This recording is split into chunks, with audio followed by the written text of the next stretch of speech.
Hi, Scottish Mudlarking here with Nicole and Craig. Today we're in the village of Anstruther. A little bit later on we'll be having a look at another shell house. It's quite different to the one that we saw in Leven, but I think it's very interesting. There's a quirky story behind that one too.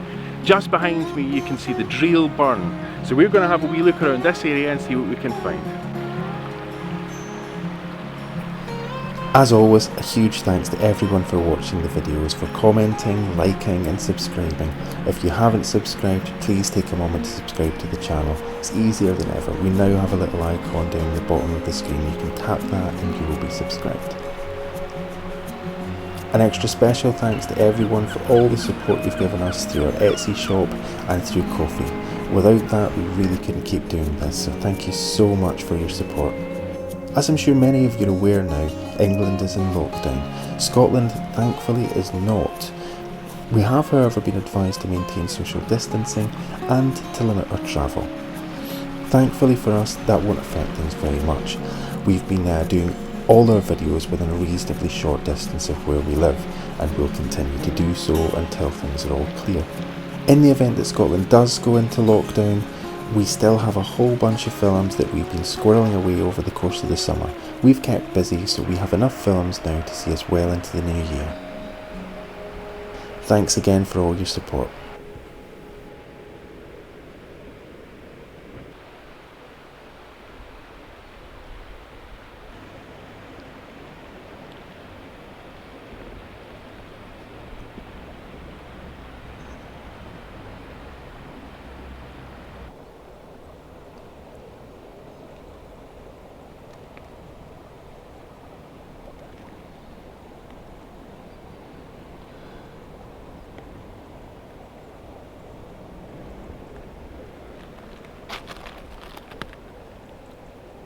So, have you had any luck? Yes, I come with treasure. I've got a couple of things. I just got this because I wanted to show you. It looks like a very large piece of a ginger beer bottle. Yeah. And it has these lovely ridges inside. Yeah, I can see that. We'll maybe take a wee closer look at that if we can't see them just now. But the thing that's nice about that is it's so heavy, it's very, very thick, isn't it? Yeah. I've got another really nice piece, and I'm taking this one because I've never seen anything like this before, and it has a bird on the bottom. Very cool. It's very nice. That is, isn't it? I wonder what that... It's maybe a maker's mark. Oh. There a wee birdie who's upset. We're probably in its nesting area. Talking of birds, and there's a bird. That's very cool. It's very clear. Yeah. Maybe it's not, I don't know if that's some kind of heraldic thing or a maker's mark or whatever. It looks stamped. It's very, very neat. Yeah. I mean, I don't know. We're right below where the old castle was, so yeah. Who knows? Yeah, that castle hasn't been here for a long time though, has it? 500 years plus. Yeah. I don't know. Well. Very big shell. Oh, that is empty. A big shell. Yeah, very empty. It's a big Buckie. It is, yeah. Hold on. Oh, and one of my very favourite finds. It's a piece of milk glass. Okay, that's cool. Yeah, it's a really nice white shiny piece. Yeah, it's really nice. It's the top of a jar, I think. The top or the bottom of a jar. There's a little rim here. Yeah, there's a lip there. So maybe I'll just turn this a bit so that you can see the lip. Yeah. Oh, can we see that? The lights, it's very bright sunlight today. Yeah. I'm going to come around and shade this a little. Okay. Oh, I don't know if that... Oh, yeah, okay. I can see that line a lot clearer now with me in the shade. Okay. So if anybody's wondering why it's such a sunny day today. No, we didn't film this in summer. It's just that occasionally, well, quite often we actually get beautiful, beautiful late autumn, early winter sunshine in Scotland. It's a really lovely day, clear. I think I'm a little bit overdressed with my winter coat, but you know. Yeah, it's actually quite warm in the sun. Yeah. I mean, there's a nice cool breeze, and of course, you know, we're next to the shore, so it's always a wee bit cooler, but it's a gorgeous day. Yeah, we're sheltered here. So. Yeah, I'm going to point this camera at the sun in a bit, just give you some nice views, but I think Nicole's desperate to get back on and show us what's in the bag.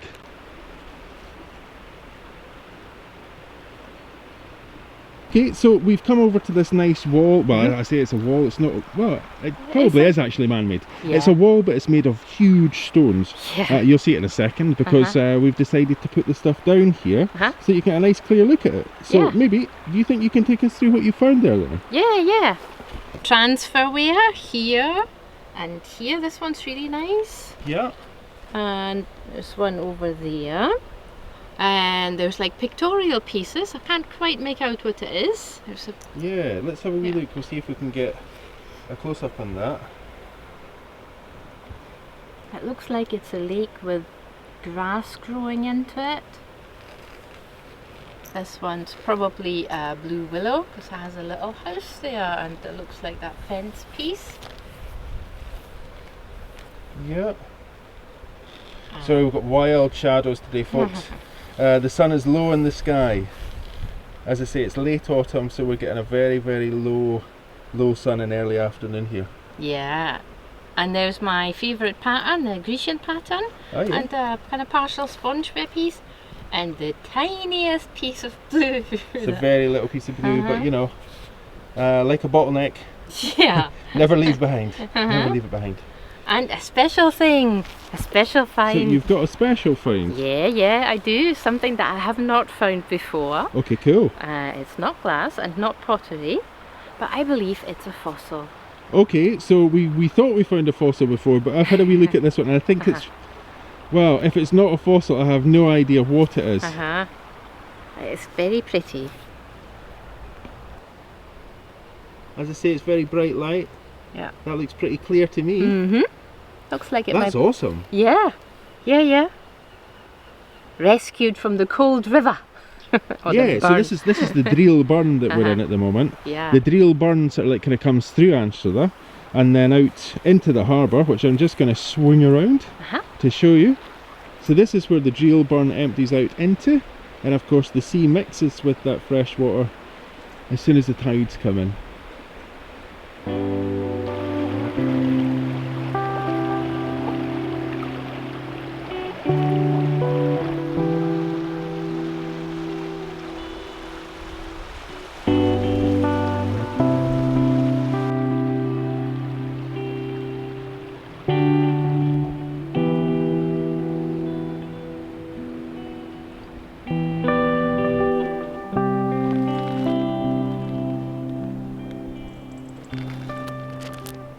I think that's a nice wee bottle top.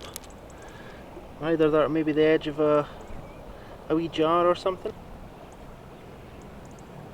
Okay, so Nicole's found one of these things that we kind of don't like to find. It's fishing line that's been lying around. Are there any pretty little beads on this one? Yes, there are bright and shiny orange beads, so we can cut those off and then we have some beads. Okay, cool. Well, I guess. Yeah, it's a little bonus. Yeah. Just watch for hooks, yeah? Yeah, I think I'll just take the whole thing. Okay. Oh, I just walked right past the clay marble, Nicole saying I'm far too much in a hurry to get along to the other beach here, but yeah, I see it's absolutely, it's as clear as day. If you could just you could step back for just a second. Yeah. Okay, so we're going to play a little game of Can You See the Clay Marble? Now it should be pretty obvious, it is very clear. I'm basically going to walk straight towards it, I think.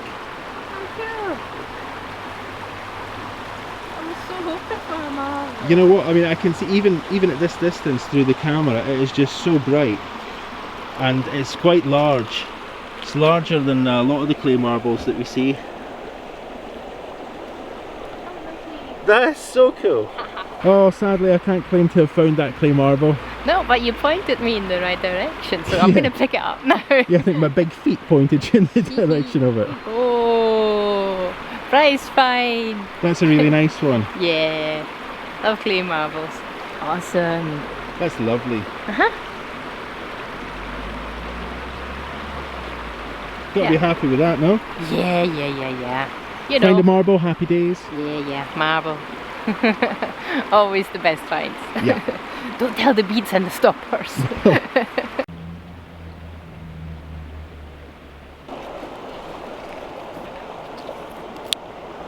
It has a huge bubble in it, this glass. A huge air bubble. You see that? Massive air bubble. Oh right, yeah. Just here. I thought it was, oops, sorry, just hit the camera. I thought it was maybe a little mark on the other side, but no, there's nothing there on the other side. There's just this huge air bubble in there. It's a very thick piece of glass as well, but as Nicole just said, it's manky. Yeah. It's a bit grubby, a bit manky. Yeah, I'm not sure if we can get it cleaned up though. Yeah, well, you know, if anybody's in Anstruther, pop along here to the harbour or to the Dreel Burn, and you'll maybe find this piece of glass. And just as we're about to come off this, the Dreel Burn area here, Nicole just went, oh, look, and it's huge. This is a very big piece. Yep. Oh wow. That's massive. So it's really cool. I'm going to put the marble in it because I like to put marbles in these things because they're perfect for that. yeah, when you don't have rum or wine, a marble will have to suffice. Yeah. It looks very pretty though. They make great displays. So some really kind of nice finds then. One awesome, we've never found a fossil before, that's fab. No, that's really cool. Okay, so what do you think? Do you want to have a wee look around here for a little longer, or do you want to maybe get around to one of the beaches? I've been over there and it's a little hard to get to because the Dreel is quite fast and it's really cold. Yeah. Maybe we'll have a look over at the beach and see what we can find there. Okay, let's do that. We'll maybe take a wee wander through the slipway here at the harbour side, and then maybe we'll see if we can get on at the beach from there. If not, I know where there are some steps going over one of the harbour walls. Yeah, let's try that. Cool.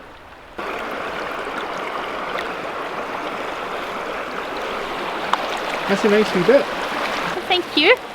That's pretty. It's a nice wee bit, isn't it? Yeah, it's really nice. Maritime blue and white colour. Yeah. Okay, let's get ourselves out of here.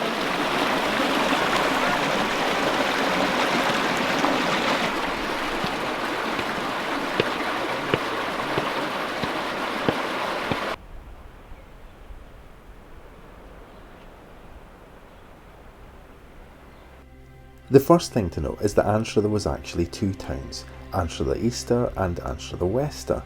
The pair were separated by the Dreel Burn. Locally, the town is called Anstruther. Prior to 1583, the town was administered by the church, and the clergy demanded a heavy tithe from the local fishermen. Anstruther was administered by Dryborough Abbey, which is around 100 miles south in the Scots borders. Disputes broke out between local fishermen and the abbey in the 1200s. Local fishermen were aggrieved by the unreasonably high demands that the church was making of their catch. Tithes were a kind of tax, though instead of money, tithes were paid in a percentage of the products made, grown or caught. By 1225, the Vatican was forced to intervene to arbitrate a settlement between the fishermen and Dryborough Abbey. The two towns became royal boroughs with their own rights to trade in 1583. Anstruther was and continued to be a busy fishing port, and it was until the mid-1940s one of Scotland's biggest herring ports. These days, Anstruther is no longer the fishing port that it once was, though it has become probably the most popular place to visit in the East Neuk of Fife. James Melville, a Scottish religious reformer, wrote about a ship of the Spanish Armada arriving here in Anstruther, and if you remember, Nicole talked about how the Spanish Armada had fled from defeat around Scotland's coast before many ships were wrecked off the coast of Ireland. Well, one lucky ship landed here, and it's said that the Spanish sailors settled and peacefully married into the local community.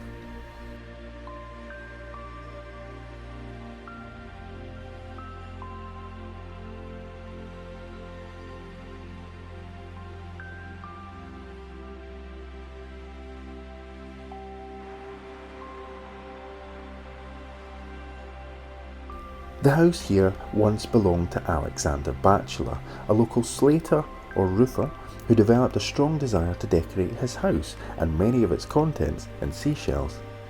Batchelor's house was quite different to the house that William Bissett created in Leven. He presented it as a museum of sorts. It was very popular too. Word got around that Alexander had even decorated his own coffin in seashells and located it in a grotto room. That attraction alone provoked a great deal of interest. Perhaps it was the Victorian fascination with death that prompted so many to pop along for a look at the curator's coffin. Alexander advertised his grotto room museum with this sign that used to hang outside the door. Here is the famous grotto room, the likes not seen in any tomb. Those that do it wish to see, it's only threepence, asked is free. Alexander's house predates the Leven Buckie house. The building itself was constructed in 1692 and the shells were added in the 1840s. George Gourlay's 1888 account of Anstruther mentions that Batchelor also decorated the house on the other side of the Dreel Burn, and that his devotion to decoration was such that he is known to have more than once crawled on his hands and knees all the way from Fife Ness to Largo for the beautiful little shells known as John O'Groats to decorate his coffin and other curiosities in his museum. If I were to compare the shell houses, I'd say that Bissett was looking to construct a more family-orientated place.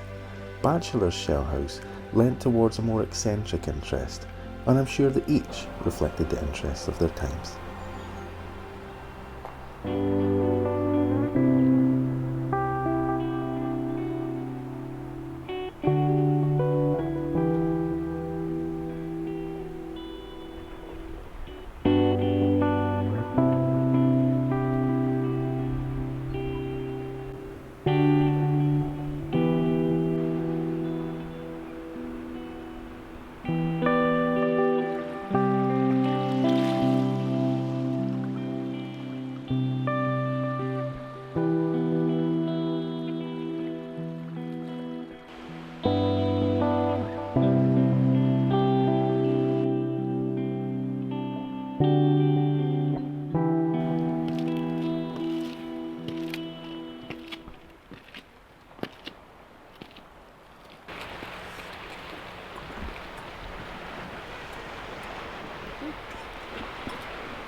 Wellies are very slippery. Wellies are not the things to climb up and down ladders with, folks.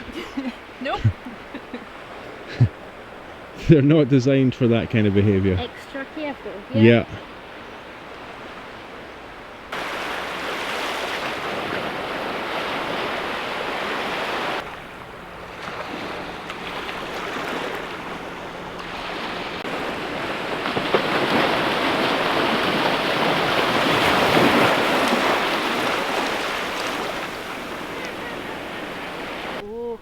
think it's a bit of window pane.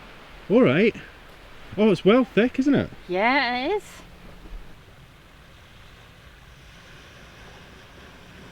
Yeah, it's really lovely, isn't it? Yeah, it's getting warm as well. Yeah. Well, I You don't didn't think it was mind. November? No. Some lovely privacy glass. Yeah, it's really nicely textured, that bit, isn't it? Yeah, yeah. Not managed to see what the pattern is. Could be flowers. Yeah. I'm seeing lovely emerald green. Oh, I need to Yeah, there's swap some hands. nice green bits around here. Huge piece of sea foam. That piece of green there. Bit of white. Yeah. And you've got some in your hand there. Yeah, yeah, that's that piece of privacy glass.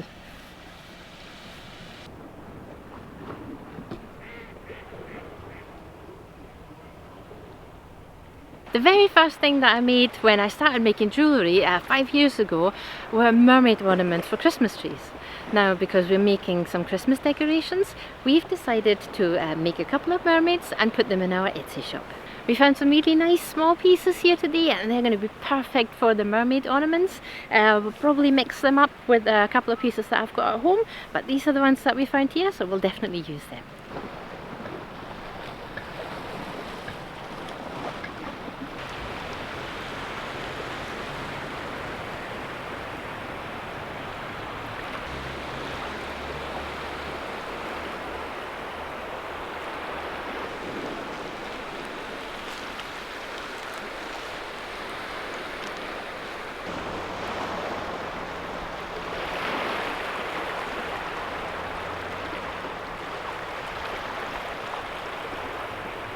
Ah, is this, what could this be? Ooh. Is it a nurdle? Is it a bead? Is it, I think this might be from fishing. I'll let Nicole have a wee look at that. What does that look like to you? Do you think that's a little bead, or maybe something to do with fishing? I think what I've just recently read for our nurdle research was that these might be BB pellet guns, or even for you know, like little kind of children's toy or adult toys play guns. Yeah, so little plastic Pellets, yeah. Little plastic bullets. Yeah. I just found a bit of blue. Cute. Uh-huh. Again, it's very shiny, isn't it? It looks like it, yeah. I'll take that anyway. We can make something with that. Yeah, it's really nice wee bit of blue. Uh-huh. Yeah. It's gonna be part of the Mermaid.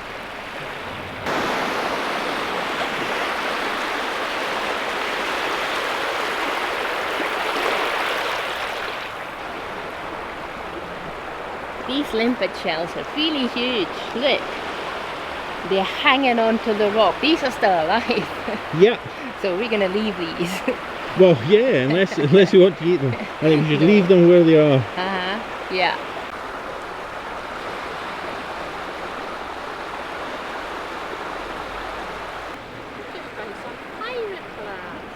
Oh, well, I was going to give you a nice view of the village here, but Nicole's just found something interesting. So, and I think particularly at this harbour area, it's well worth taking a look at. Nicole's found some pirate glass. I have, yeah. I found 3 pieces of pirate glass. One has some lettering on it, which I always find very intriguing. Yeah? Yeah. Okay, let's have a look at that. Oh, they're nice big chunky pieces. Yeah, they are.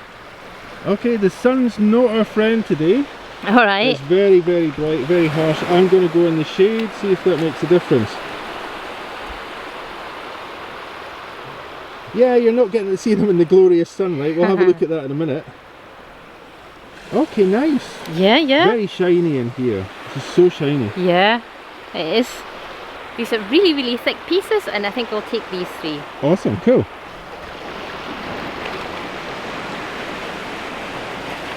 It's really cool that Nicole found these pieces of pirate sea glass here today. Religious reformer James Melville mentions in his diaries that one of the ships of the Spanish Armada actually came into the harbour here, and local legends suggest that they never left, and instead they married and they mixed in with the people of Anstruther. So I've got this piece here. I'll pick up this. There's a bit of security glass here. I just saw another piece of pirate glass. Alright, cool. Yeah. Can't get enough pirate sea glass. But other glass, there's a lot of pottery here. A lot of it's plain. Yeah, I saw that as well. There's a huge amount of pottery. Yeah. I think there's an old hotel just up behind me here, and I don't know how long that's been here, or how long there's been some kind of hostelry or other here as well. So that might be some kind of explanation for why we find all that plain pottery. But this was the old harbour area, so the very, very first harbour was just in this area. So, you know, these pieces could be really old.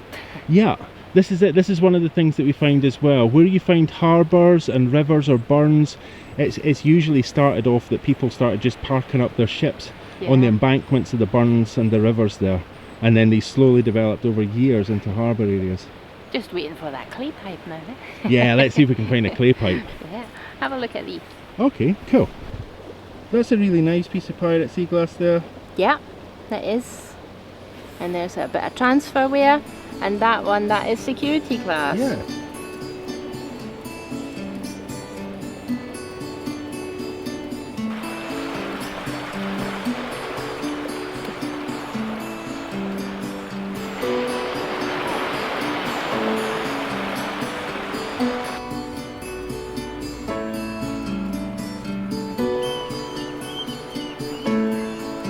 Nicole taking a wee break.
Thank you all so much for liking, subscribing and commenting on our videos. An extra special thanks goes out to everybody who supported us on Ko-fi. Thank you all so much. If you haven't subscribed yet, please do so. There's a little icon at the bottom of the screen. You just tick that and you're subscribed.